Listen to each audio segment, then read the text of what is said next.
you for joining us. It is Lifestyle Focus Friday. Welcome, welcome, welcome. We're going to give everybody some time to get in the room. As I'm playing with our computers today, we have some technical difficulties from time to time, but we're here to sit down, make you sit back, relax, and talk to you a little bit about what millionaires and billionaires do. So welcome in, welcome in, welcome in. So family, come on in, say hello. And if you're brand new to our show today or our episode today, we're going to talk about what millionaires and billionaires do, what makes them do what they do. Today we're going to have a topic about love and money. What people do for love and money. Love and money. Ooh, that should be an interesting topic today. And, you can talk about what is the response, people's response to what we know as love and money, right? So we're going to have that conversation today. Come on in. Come on in. Don't forget what's happening, Sam. I see you, buddy. Good to see you today. Good to see you. Good to see you. I don't know, man. Today I'm having challenges on my screens. I wish you guys could really see what's happening behind the screen. I got one screen, two screens, three screens, and normally we know which screen to go to. Well, today we have one screen that's on, so I don't know which screen to go to. So if I look like I'm looking side to side, if I miss your chatter, just hang with me until we get it all worked out. But we're sure that we'll be able to get to you. So stay with us. What's happening? What's happening? How are you out there today? Tell me what's good. How was your week? Talk to me about your week. How was your week? Anybody have a fantastic week? Something that they could just say, hey, man, my goal number 3, I got it complete. I know I got it. I got a goal. I got one of my goals. One of my all-time goals was to get in here and get my studio complete. And just before we got into the studio today, I was working around in the studio, and everything is working perfect. As soon as the camera says 3, 2, 1, it just goes on a glitch. so so I have the goal down, but we still got some fine tuning to do. We got some fine tuning to do. So that's okay. We'll work with it. As long as the camera's up and you can see me right now, we're not gonna worry about anything you see. The cameras in the background, the lighting, or what have you. We won't worry about any of that. But what is it about love and money? Love and money. So if you haven't talked about it, we're going to talk about it. What do people do with love and money? You know, I'm going to hold that for a moment. I'm just going to hold that for a moment. I just want to remind you, if you're not part of our Lifestyle Focus Wealth team, come on up. Make sure you go online, look up Lifestyle Focus Wealth, join our club, join our community. We need you. Everything we need is in the room. And what I mean by that, everything we need is in the room is, hey, listen, you got collaboration happening. You got partnerships happening. You have people who have knowledge in different levels of expertise combining together, getting together, and giving each other support. And, sometimes, so if I do know a camera person out there who knows about the OBS systems and all that good stuff, call me. I need your support. But that is one of the beautiful things about what I see matriculating in our community is the fact that you got people from different coasts, different time zones connecting with one another. And that's what we want. That's what we want. Because once we start wanting to communicate with each other across the table or through Zoom or whatever it is, once we start to communicate, we start to learn things that we otherwise would not have learned. Hey, Helen, how are you? Good to see you. Thank you for stopping in. It's good to see you as usual. Mwah, much kisses and love. So keep coming back. Keep coming back. So love and money. You know, depending on who you are, you know, I on the inside, inner side, I'm a romantic. I think it is romantic to see two people in love. Of course, when you're in love and maybe you're not in love, if you're not in love, you probably don't want to see people in love. I don't know how that works, but when you see people who are in love, coming from a advisor standpoint, and I'm sitting here talking to you, a lot of times when we're talking about money, we feel like we're a psychiatrist sometimes because we're sitting back and we're talking about um, what do you want to do if your lights go out? When the lights go out, are you ready? Well, the interesting thing about being an advisor, when you're sitting across from families, you can always tell when things are good, and you can tell when they're not so good. And the interesting thing is, the other party may not be aware of either of those things. See, there's times where relationships, um,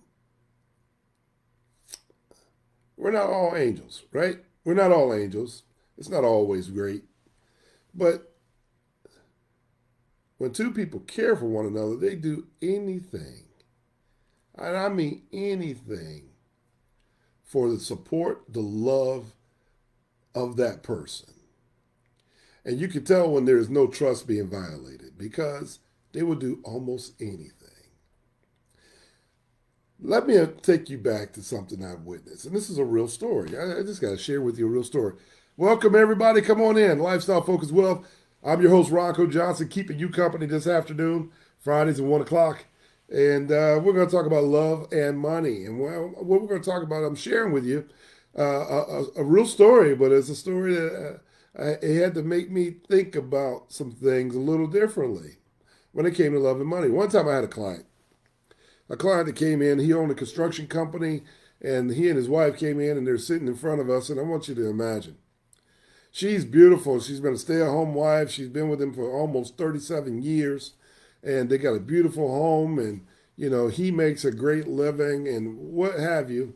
And interesting enough, the wife called to talk about getting insurance coverage. And when the wife called, obviously, I answered the phone. I've known the family for some years. And they had some other financial products with us and services with us, but they did not have life insurance. They didn't have life insurance. And they were having a conversation. We were all having a conversation about insurance. Interesting enough, the wife was like, my husband, let's call him John. John needs some life insurance. He's working all the time. He's so busy, and it scares me that me at home with 4 kids, that, if something happened to John, we wouldn't be able to make it. Obvious, there is a situation here that the family is underinsured, and the wife is looking at things from a protection standpoint. She doesn't feel secure. Well, let's say John comes into the meeting, and John sits down. He's a big guy. Big voice, very similar to my own. And one of the things that I thought was interesting is that when John sat down, I noticed something that was different. John had a different cadence. John didn't want life insurance.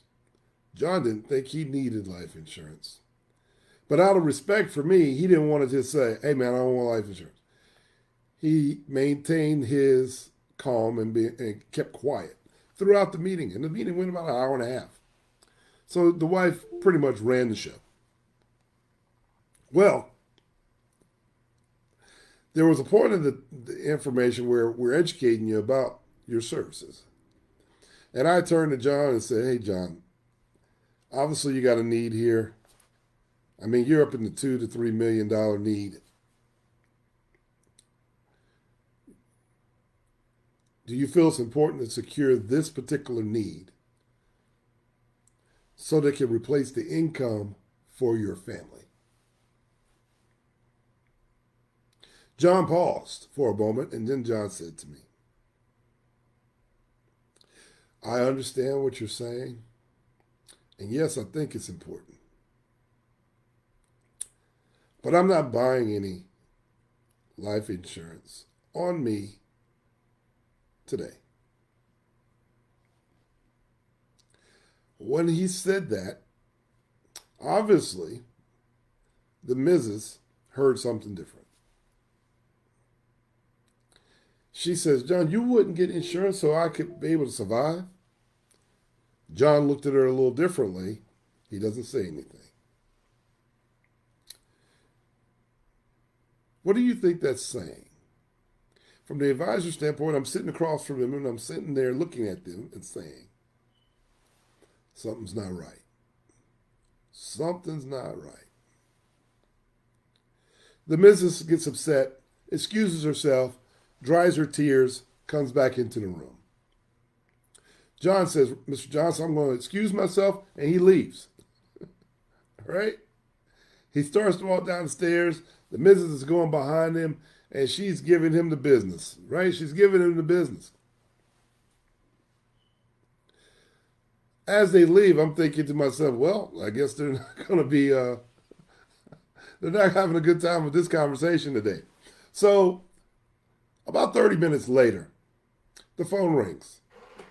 And John calls me back and he says, hey, Mr. Johnson, you did say everything you talk about is confidential. And I said, yes, it's confidential.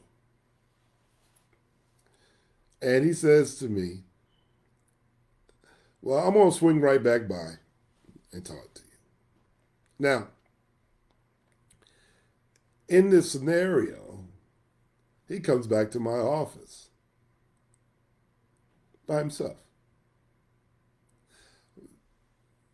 visibly shaken. I'm thinking and assuming about the conversation he and his wife has had. But it wasn't about that. John proceeds to tell me that he had a 29-year-old girlfriend that he really wanted to put insurance on himself for because he wanted to make sure she was taken care of. See, these are real moments of advisors today. We should call this real moments of the advisor today because it gets sticky. I didn't say his wife. He said his girlfriend, 29-year-old girlfriend. He wants to buy insurance, but he didn't want the benefit to go to his wife. He wanted it to go to his girlfriend. And he said his girlfriend is the one who takes care of him the most. He sees him the most, has conversations the most. They travel the most. They have the better relationship between the two. Wow. If you're listening to me in the comments, go ahead and post something down low. Put something in the chat. Let me know you're listening. If you were as thrown off as I was, let me know it. Let me know it. What would you do in that conversation? What would you do when you realize that person and his wife are not probably clicking on all cylinders? They're just not. What would you do? Well, at that point, it's important to understand that we're not there to judge. Explain how the process works. But at the same time, you want to be in a situation where you can have a conversation with the party to say, listen, it is okay that you have these feelings for one person that may outweigh the feelings for another person.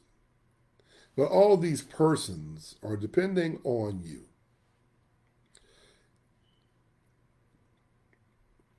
Logically, it doesn't make sense to cover one person and not the other, the mother of your 4 kids. The other one person is a single individual. Well, in this case, he agreed. It wasn't because he loved his wife as much. It was because he loved the girl that he couldn't have that he bought the insurance. But it was because we had a conversation about the logical reasoning for insurance. The logical reasoning for insurance was to replace his income. That's what we were replacing.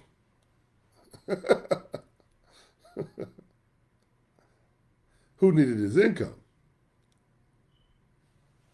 Who needed his income?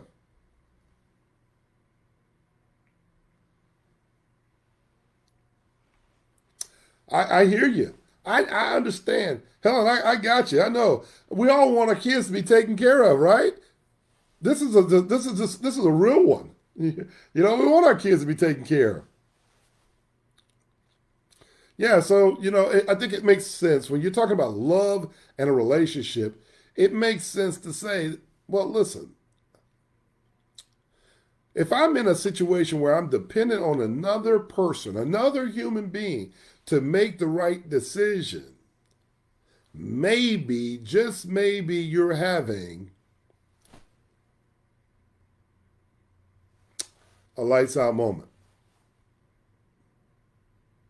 Maybe you're having a lights out moment. When we're talking about it in our one on one groups, and, I ask you guys, hey, if you want to have one on one counseling, you want to have a one on one discussion about your finances, if you want us to design something for you, if you want us to design and engineer an infinite banking concept, or if you want us to sit back and help you go back through your management and reset how you think about things, this is what I'm talking about. It gets much more, it's much more complicated than how I may make it sound. For those people who think that we're just buying products and moving along, that's not where it is. For you folks that are wanting to be advisors and getting your insurance license, it's important to know that you're in the middle. You're the person in the middle of someone making the right decisions, of someone having an action plan, of someone taking care of their duty. But if you don't speak up, it won't be said.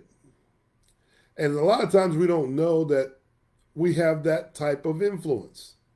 We have that type of influence on the nature of if a family has the lifestyle that they want.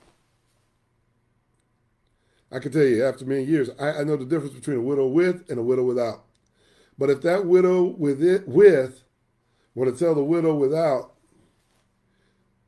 I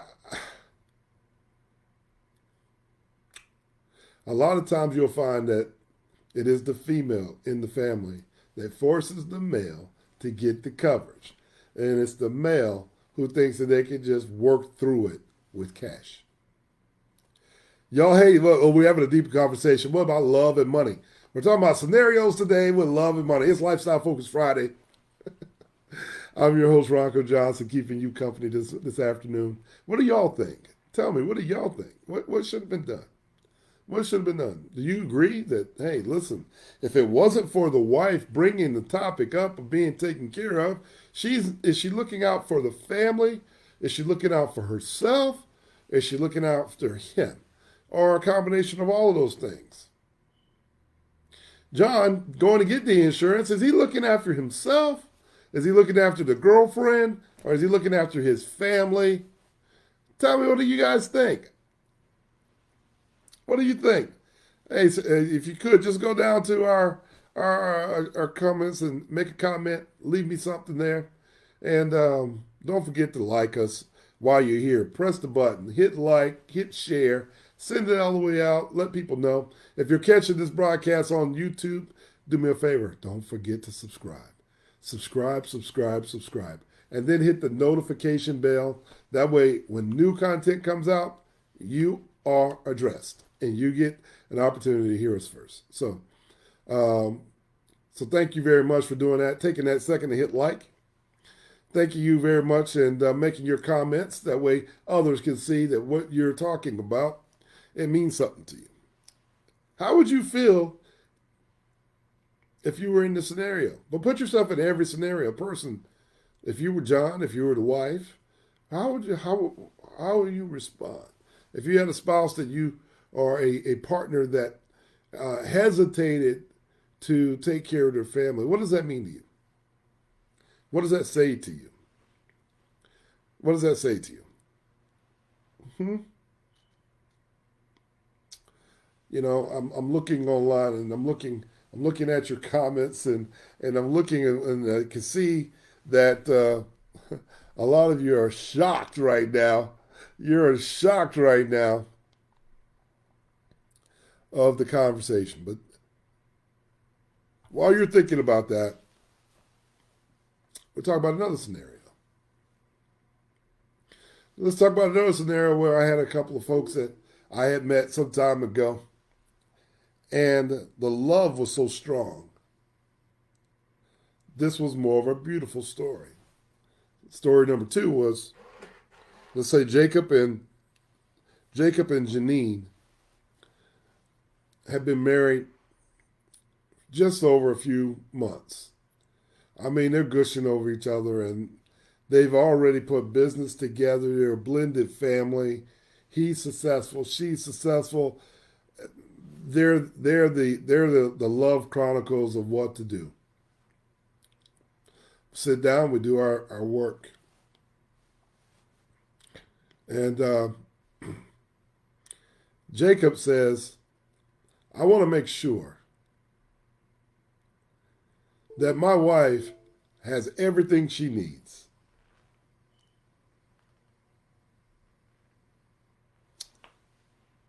In life and afterward. So I want to make sure that I get that covered right now, because I trust her with all of my belongings. So we do the plans, and Janine responded with tears, and she says that she was having a conversation with her girlfriends about having our consultation, and she said, out of her friend group, there was only one other person, probably out of 10, that felt the way she did about her man and knew how special he was. But it was in the moment of talking about their financial future that she realized how much love and care that he had for her.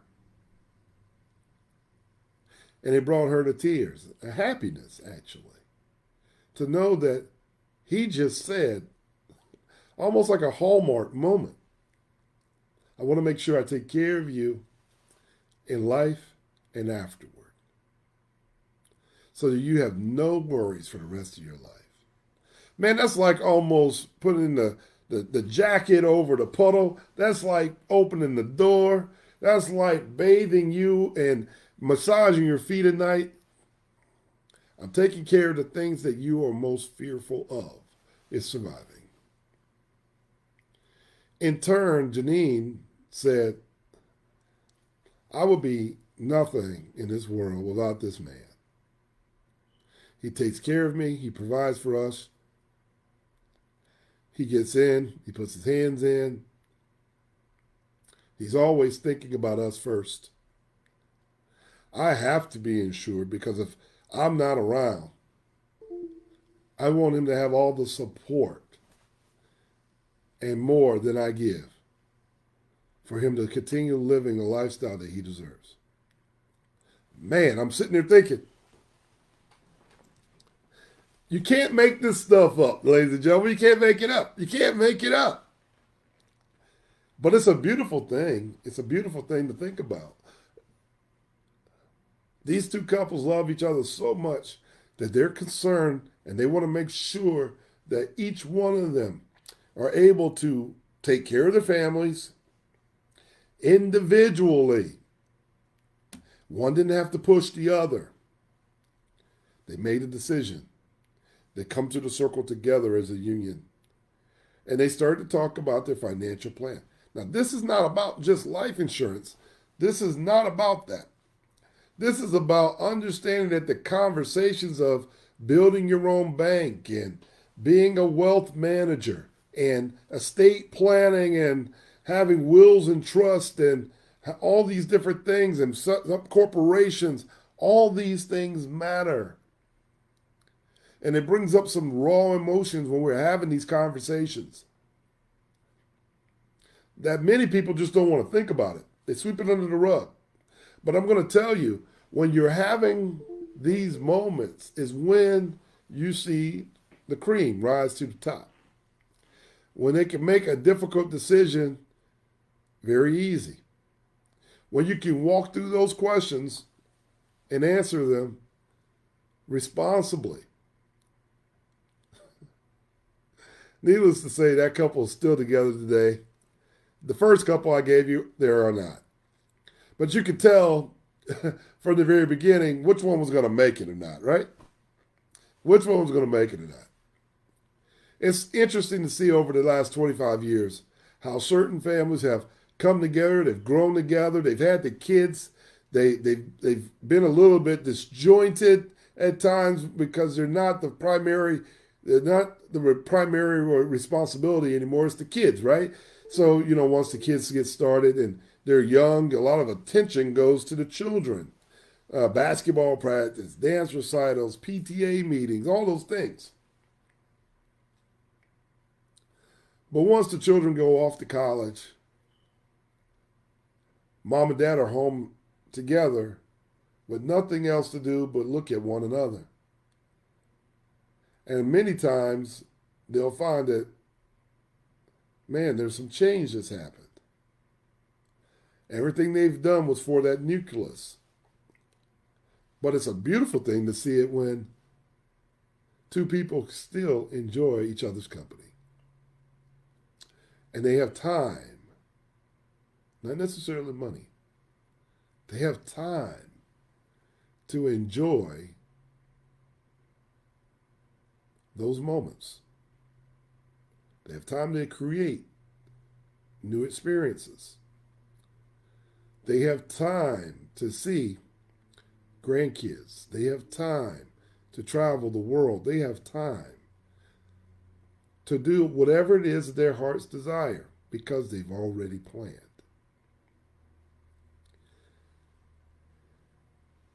Am I making sense to y'all today? Am I making sense to y'all today? Please let me know. Say something in the comments. Say something in the comments. Let me know. When I talk about time, I always tell you guys, time is the most valuable thing that we have. It's the absolute most valuable thing that we have. If we would start to focus more and more on time spent instead of money spent, where would we be? Where would we be? Because we start to think about it, these conversations that I'm talking about, they bring up your own dysfunction. They bring up your own upbringing. They bring up your experiences. They bring up your past, your childhood. They bring up your uncles and aunts and how things happen in your world that may have made you feel uncomfortable. These are some of the psychological things that are happening to us, and we go through these financial experiences, and we understand that many of us have blocks. Many of us have doors that have locks on them, that we got to have someone with a key to unlock them. And a lot of times being an expert, that's where it becomes our job to be able to say things and phrase things in such ways that it communicates with all parties. I mean, making sense, huh? Thank you, Sam, if that makes sense. Because I find that, a lot of people don't understand our role. And my role is not to sell anything. That's the difference between planning and being a comprehensive planner, just being a salesperson, or even being a business person, is recognizing that your gifts that God gave you are not for you. They're for you to share with everyone else. We got 2 ears and 1 mouth for a reason, and that's to sit back and try to hear things a little differently. I'm not an alien or nothing like that. I mean, I've had my human moments too where I couldn't hear exactly what I needed to hear, or I was blinded by something that was happening, but because I love something so much I couldn't see it. I've been there. I understand it. Those experiences have helped me help many other people.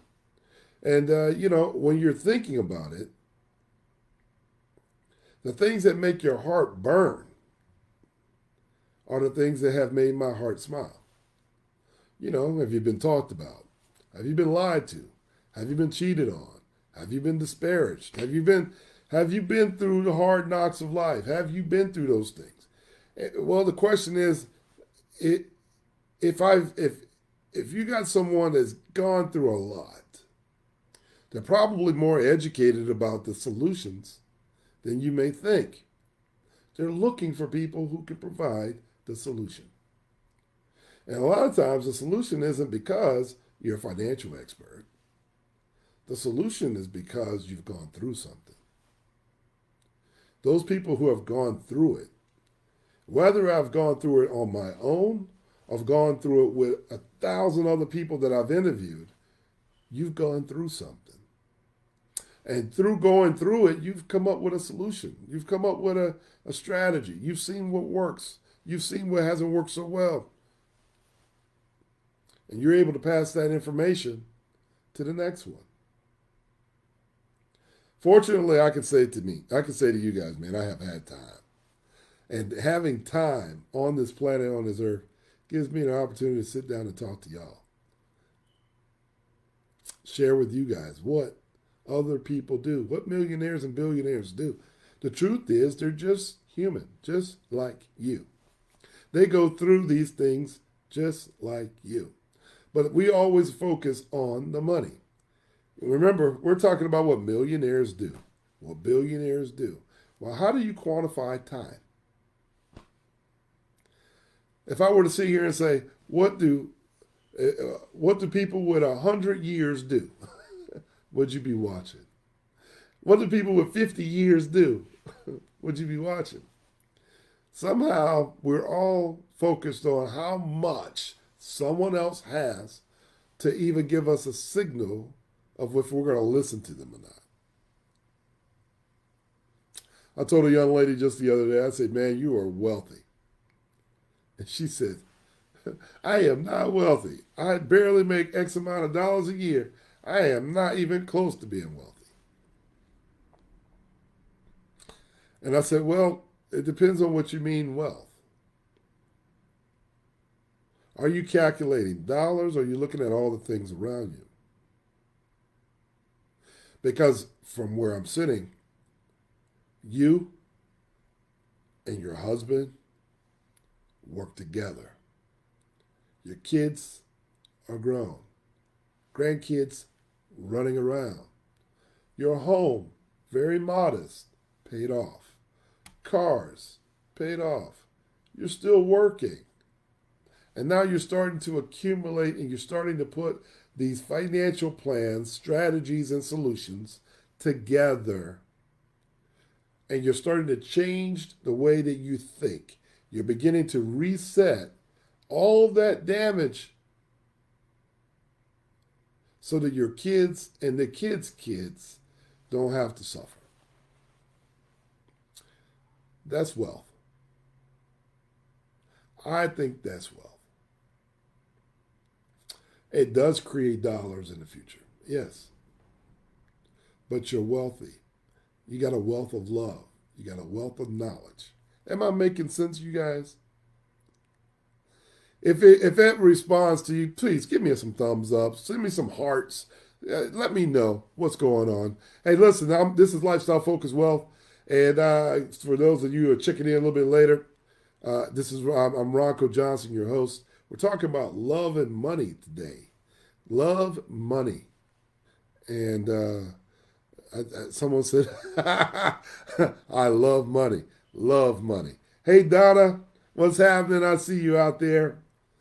And I know some of these folks that you guys are out there talking and thinking, you know, what if I'm a single individual, what do I love the most? Who am I going to leave things to? You know, the good book that I talk about all the time, The Richest Man in Babylon, if you haven't gotten it, before we go, I want to make sure you go ahead and get the book again and listen to it. And if you can download it again and listen to it. And if you can get the pamphlets, get it and write it down. One of the favorite things in The Richest Man in Babylon said is that, just because you're family, it doesn't give you the rights to the riches accumulated by the family.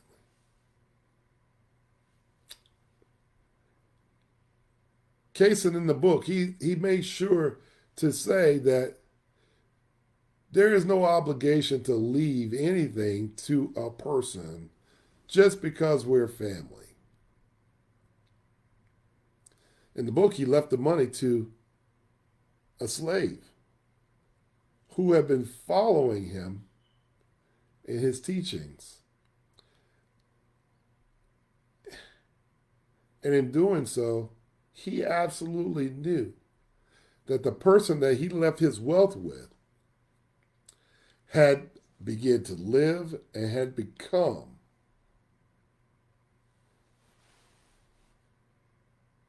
a person that you can depend on to carry out all your hopes and dreams. So for those single individuals out there who don't have kids, maybe you don't have a spouse or anything like that. You still have this world that you have created. So now we have to start to think about it a different way. We have to start thinking about, what else do I love? What else do I care about? Because I can enrich another person's life.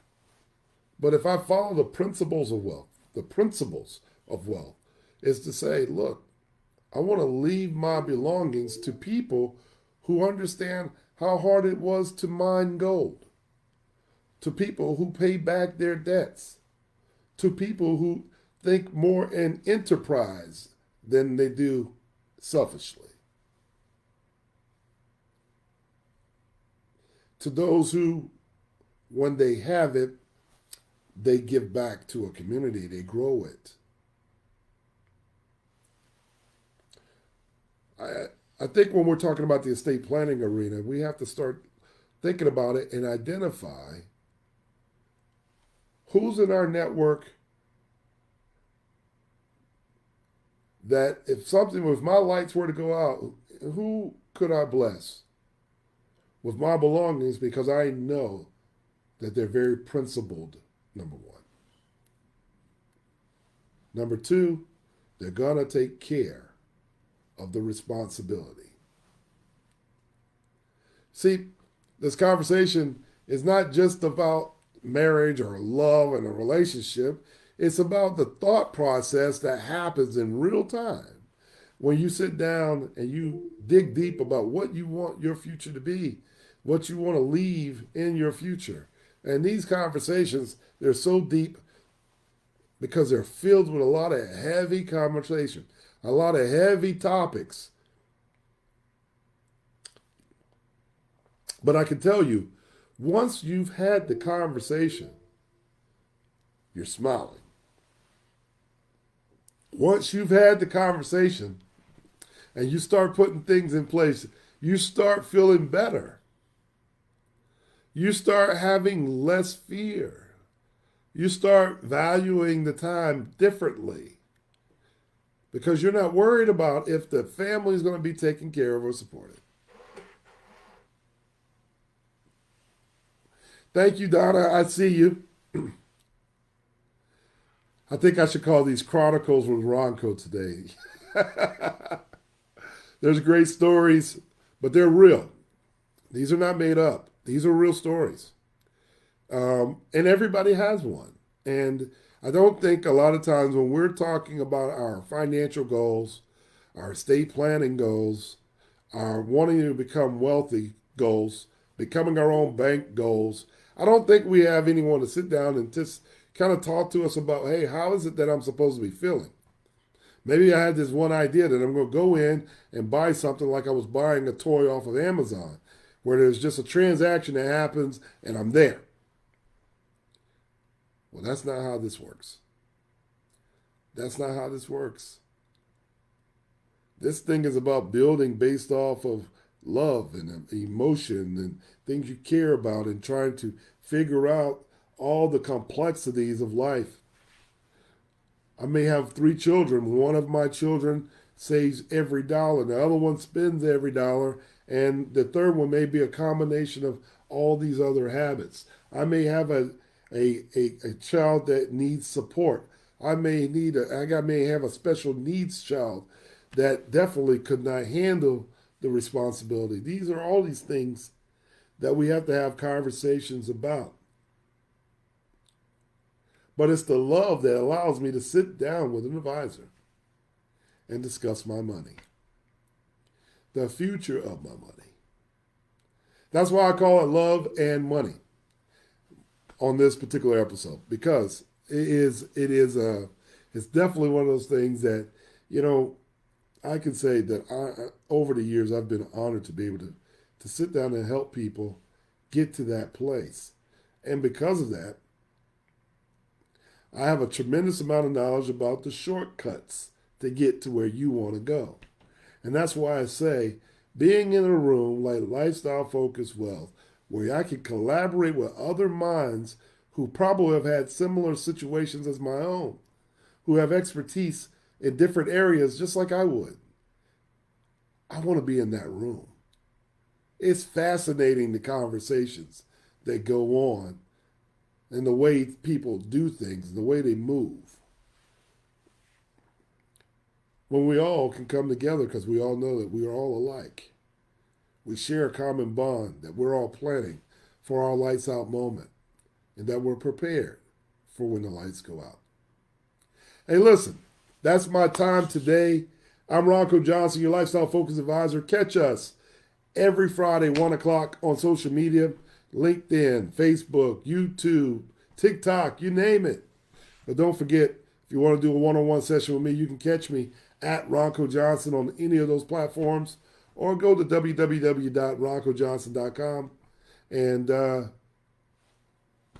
pick a one-on-one time for us to sit down and talk. I love to have a conversation with you and be a part of your future solutions, and see if I can come up with something that is unique to what your situation is. So that's almost our time for today. And if you would like to drop us a line in our DM, drop us a line. Or do me a favor, just share and tell everyone how much you're enjoying the content. Thank you very much. I look forward to talking to you soon. Until next week, we'll see you at the top. I'll see y'all next time. Bye-bye.